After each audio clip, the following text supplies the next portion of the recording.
Hanoï, le carrefour de l'ancienne rue Paul Bert et du Petit Lac, à l'heure de la sortie d'usine.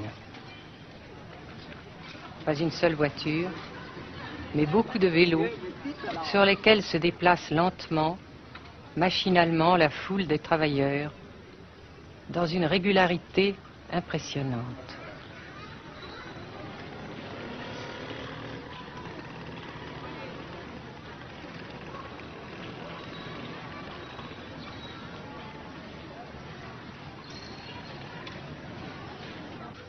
La sensation que ce pays est anormal ne nous a pas quittés au Nord-Vietnam.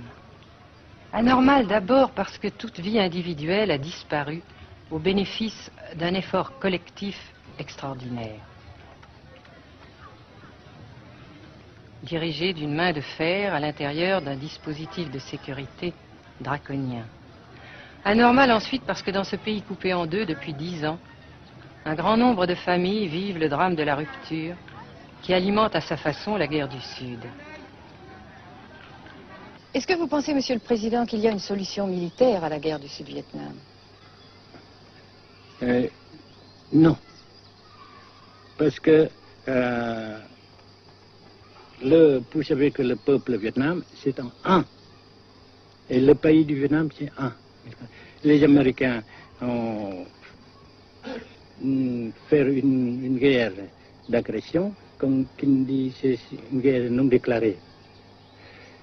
Et, comme vous savez aussi, vous avez pu lire dans la presse, n'est-ce pas, mondiale, que plus la guerre prolonge, plus les Américains et leurs valets, n'est-ce pas, comment dire ça,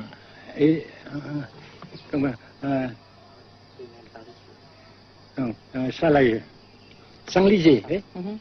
Et plus ils supportent des échecs, comme vous savez récemment, n'est-ce pas? Par conséquent, la guerre ne peut pas durer éternellement. Et je suis très heureux que les politiciens haut placés français ont reconnu cela.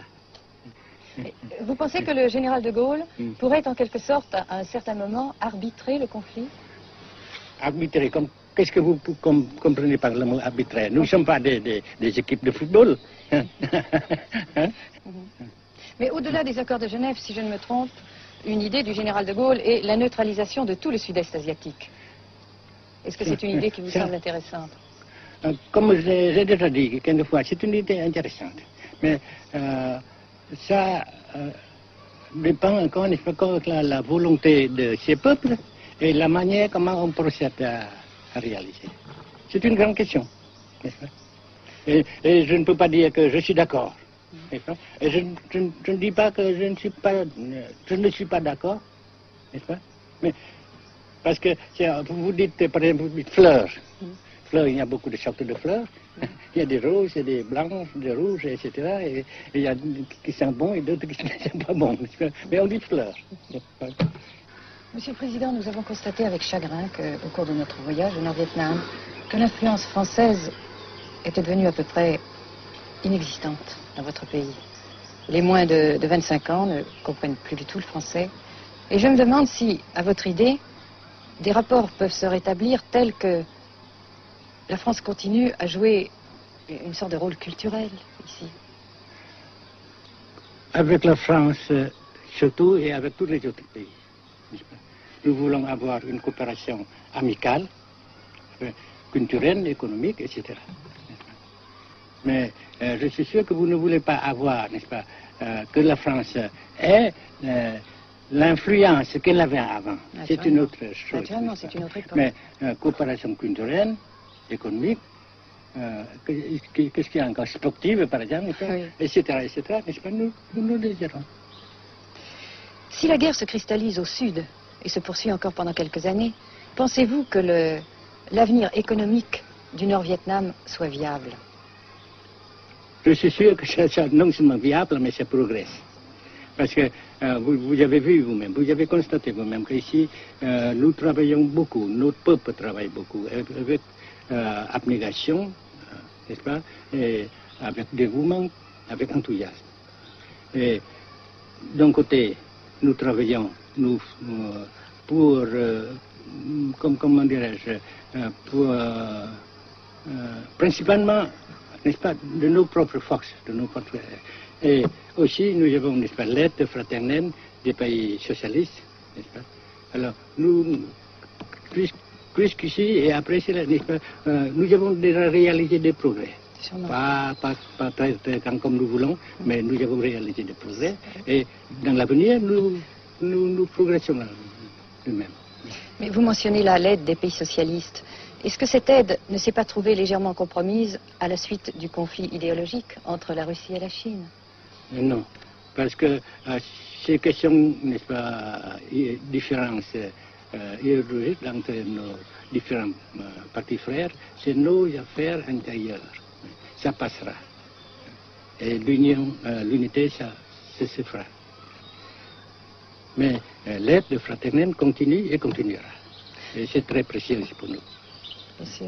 Mais certains ont l'impression chez nous, Monsieur le Président, que le Nord-Vietnam se trouve actuellement assez isolé, asphyxié même, et que politiquement, il pourra difficilement éviter de devenir une sorte de satellite de la Chine. Qu'est-ce qu'on peut répondre à cela?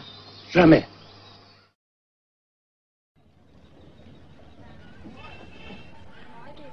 À Hanoï, la vie continue, malgré les alertes, malgré l'évacuation de plus de la moitié des habitants. Les petits magasins de la rue de la Soie sont pour la plupart fermés. Seule la trêve du Tête et ses fêtes de famille devaient redonner pour quelques jours un peu d'animation à la ville, avec la traditionnelle branche de pêcher en fleurs, symbole du nouvel an lunaire et du printemps tonkinois. La trêve, malheureusement, ne fut qu'un espoir déçu.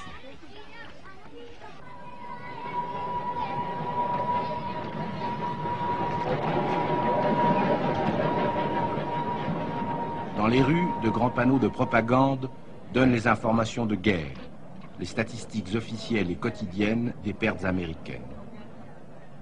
Selon le gouvernement de la République démocratique du Vietnam, 1631 avions américains auraient été abattus au-dessus du Nord-Vietnam.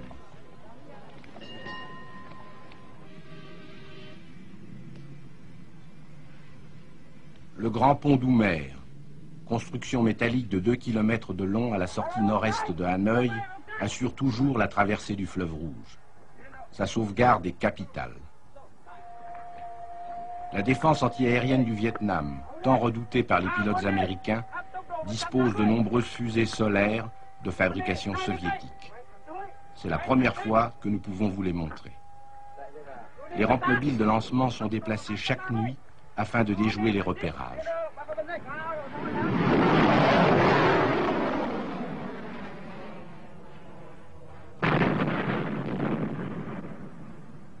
Selon les milieux officiels de Hanoï, 54 avions de l'US Air Force auraient été abattus en 1966 par la seule défense antiaérienne de la capitale.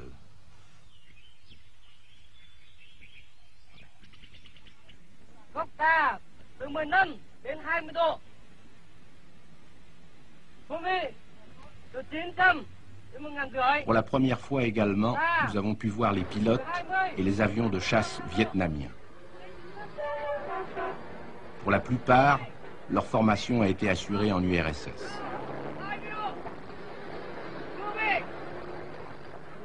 L'état-major des forces aériennes du Vietnam se défend d'utiliser des pilotes ou des spécialistes étrangers. Les MiG-17 et 21 participent de plus en plus nombreux à la défense du Nord-Vietnam. Les résultats des combats aériens sont mal connus et contradictoirement mentionnés dans les communiqués vietnamiens ou américains.